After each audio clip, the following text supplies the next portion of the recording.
Magandang araw sa ating lahat mga kaibigan, mga kalingap. Na ito na naman tayo sa ating YouTube channel at gagawa tayo ng panibagong reaction video. At dito sa reaction video natin mga kaibigan, mga kalingap, ang pag-uusapan natin ay about dito nga sa mga nangyayari sa paligid, mga kaibigan, mga kalingap. Kasi nga ang daming nagsasabi na at natalakay din ito ni Sir July Paunil, mga kaibigan, mga kalingap, kung bakit lalong lumala yung sitwasyon.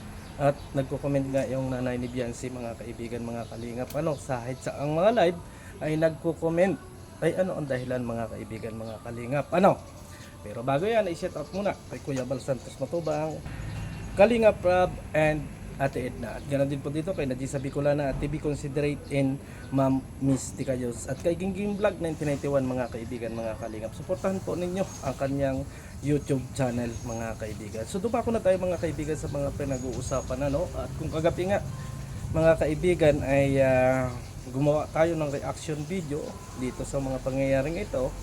At na nag-live din si Kuya Bal Santos Matubang at nag-comment nga yung nanay ni Biancy doon sa comment section, mga kaibigan, mga kalingap, sa live ni Kuya Bal.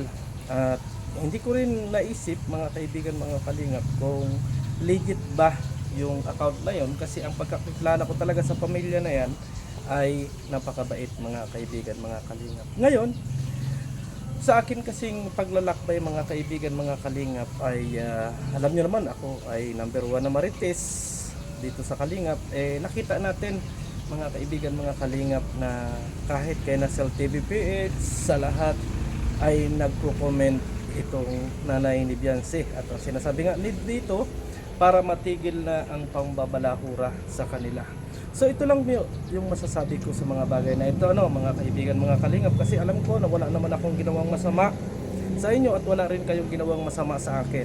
So ako dito sa mga pangyayaring ito, mga kaibigan, mga kalingap, ang aking mai-suggest ay talagang magkakaroon kayo ng bashing, kasi andyan kayo kasama-sama ni Dr. Lab sa comment section kay Jewel Salcedo.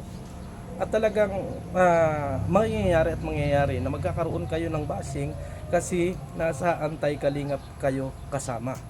Kung ang ginawa ninyo, mga kaibigan, ay hindi na lang halimbawa kayo pumasok doon sa mga anti-kalingap, kasi hindi po matitigil ang bashing sa inyo kung yan po ang gagawin ninyo. Napapasok kayo sa live streaming ni na Jewel Salcedo, na alam naman natin, mga kaibigan, mga kalingap, na yan ay number 1 na basher ni Kuya Bal Santos Matubang. At wala talagang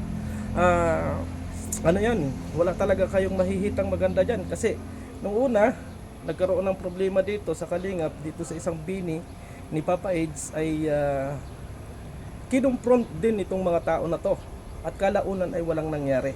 Alam yan ni na Dr. Lab. At ito naman, ikaw Dr. Lab, ang masasabi ko sa iyo, kung ikaw ay papasok sa mga anti-kalingap, sabihan mo na rin yung ina ng beneficiaries mo, kasi alam mo naman ang sitwasyon. Kapag doon ka sa comment section ng mga anti-kalingap, automatic mababas ka at marami ang magko-content sa'yo, di ba? Lalo na kung ang sinasabi nga dyan nung nanay ni Biancy, gusto na nilang matigil yung pambabalahura sa kanila. Totally dito sa mga reactor, wala naman akong masyadong sa comment section, nakikita natin na marami talaga silang bashing, mga kaibigan. Pero paano maiiwasan ang bashing kung andyan kayo sa anti-kalingap? Dapat napayuhan mo, Dr. Lab, itong magulang ng iyong beneficiary. At kung ako lang ang nandyan, papayuhan ko yan.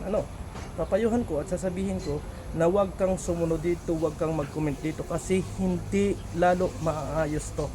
Lalong lalala ang sitwasyon, kasi katulad niyan, alam naman natin na may mga reaktor na talagang sumusunod sa inyo.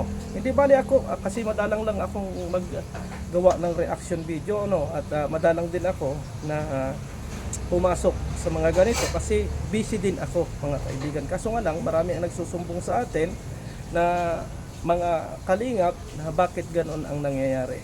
So para sa akin lang, Dok, para sa akin lang, kung iniiwas mo sa bashing ang pamilyang ito, hindi mo sila dadalhin or pagsasabihan mo sila na huwag mag-comment ng mga ganoon sa mga anti-kalingap? Ano? Ano ba yung pang-aapi talaga na sinasabi ninyo na ginawa ng kalingap sa inyo? Andito lang naman ang Daet, andito lang naman si Kuya Bal. Bakit hindi kayo personal na pumunta para malaman kung ano ba talaga yung sinasabi ninyo? Or ano kayo? Kasi may boom radio naman si Kuya Bal. Doon kayo magpaliwanag. Kapag kayo ay pumunta sa anti-kalingap, mga kaibigan, mga kalingap, automatic na marami ang mambaba sa inyo at marami ang basher na gagawin sa inyo. So kung gusto ng katahimikan, mga kaibigan, mga kalingap, ang masasabi ko,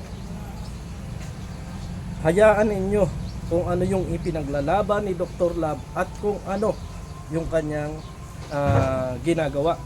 Kasi si Dr. Love, mga kaibigan, mga kalingap, may kita yan. Paano yung pamilyang gusto ng katahimikan? Paano yung pamilya, mga kaibigan, na gusto ng katahimikan? Ang tanong dito, mga kaibigan, mga kalingap, ay sino ba talaga ang tunay na nagpapalapa o sino ba talaga ang nagdadala sa bashing? Kasi alam natin, mga kaibigan, mga kalingap, na ang bashing ay sabihin ninyo nasa kalingap ang bashing. Marahil magkakatotoo yan kung pagpapatuloy ninyo yung pag-comment doon sa mga tao na matagal nang kinalaban ang kalingap. Pero ang tanong dyan, mga kaibigan, mga kalingap, hanggat mainit lang yung issue sa kayo ahatakin yan. At hanggat kayo ay pinag-uusapan, iko-confront kayo niyan. Kaso pagtapos na, mga kaibigan, mga kalingap, na kayo ay mapakinabangan, ay wala na ring mangyayari. Kaya ang inasabi ko nga dito, mga kaibigan, mga kalingap, kung gusto ninyo ng katahimikan, wag na lang mag-comment ng kung ano-ano at kung ano ba talaga yung inyong ipinaglalaban at kung ano ba talaga yung ibinalahura sa inyo at kung ano ba talaga yung ginawa sa inyo na sinasabi ninyo na grabe ang pambabalahura sa inyo. Ilapit sa dapat paglapitan. Ilapit. O sige, go. Kasi kung sa social media ninyo dadalhin yung inyong mga comment at yung inyong mga ginagawa, wala pong mangyayari dyan, sa totoo lang. Magdudulot lang kayo ng napakaraming bashing at maraming pangungutya sa inyo. Kaya yun po sana ay maunawaan. Hindi po ako basher ninyo, bagkus sinasabi ko po yung katotohanan. Kung gusto ninyo ng katahimikan, ay huwag kayong sumunod kung nasa ang live man itong sina Dr. Love at kung sino pa man, mga kaibigan.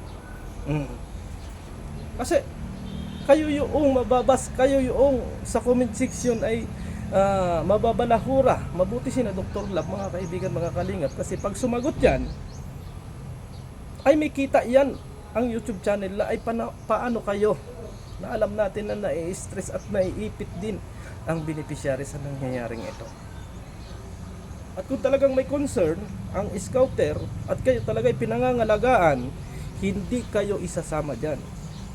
Hindi kayo aakitin na sumama dyan para sa ganun ay ipagpatuloy. Ano ba talaga ang tunay na ipinaglalaban at kung ano ba talaga yung tunay na adhikain. Kasi ang alam ko, natapos na yan. Ngayon, hindi talaga mawawala nga yung bashing kaagad-agad kasi nga po, mga kaibigan, mga kalingap, nai-content at laging nai-thumbnail, mga kaibigan, mga kalingap, at yan din lagi yung nagiging topic. Pero kung sinabi na mga panahon na mag-stop, ay ini-stop din ang pagta-thumbnail at pagbablog doon sa bata para doon sa katahimikan. Okay na po yan, mga kaibigan, mga kalingap. Kaso lang ang problema talaga, nakikita ko hindi concern sa beneficiaries ang mangyayari. Kasi kung concern talaga at may ipinaglalaban talaga para doon sa katahimikan at para doon sa health nung beneficiaries, ay hindi mo gagawin na alam mong away, alam mong ang topic mo ay kakaiba, ay gagawin mo. 'Di ba? So para sa akin mga kaibigan, mga kalingap, ako ay nagpapayo sa inyo at ako ay hindi ninyo kalaban. Ako ay hindi basher. Ako ay nagsasabi sa inyo. Kasi ako, support ko kayong lahat. Kasi katulad niyan, si Beyonce ay walang ginawa sa akin yung sama ng bata. Hindi ako kakapik Papa Age ng nasa gitna lang po tayo. Pero kung gusto po ninyong maiwasan yung mga ganyang bagay na sinasabi ninyong grabe yung pambabalahura at grabe yung mga comment sa inyo, ay iwasan po ninyo. Huwag kayong sumama. Huwag kayong sumama or sumunod-sunod sa mga live streaming na katulad noong kay Jewel Salcedo, mga kaibigan, mga kalingap. Kasi yan, katulad yan, sa mga comment ninyong yan, na mga nakarating sa atin na hindi na natin ipinasa dito sa ating live streaming or sa ating premiere, mga kaibigan, sa mata ng mga legit kalingap ay hindi maganda.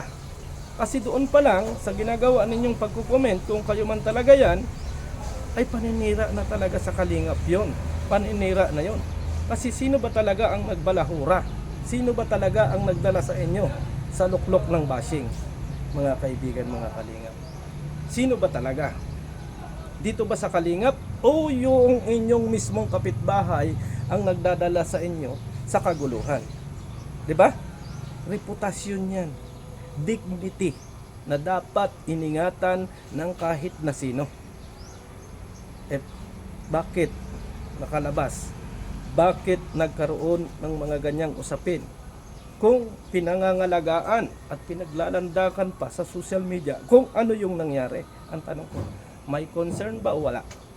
Wala, mga kaibigan, mga kalingap. Kaya maraming salamat and God bless sa atin lahat.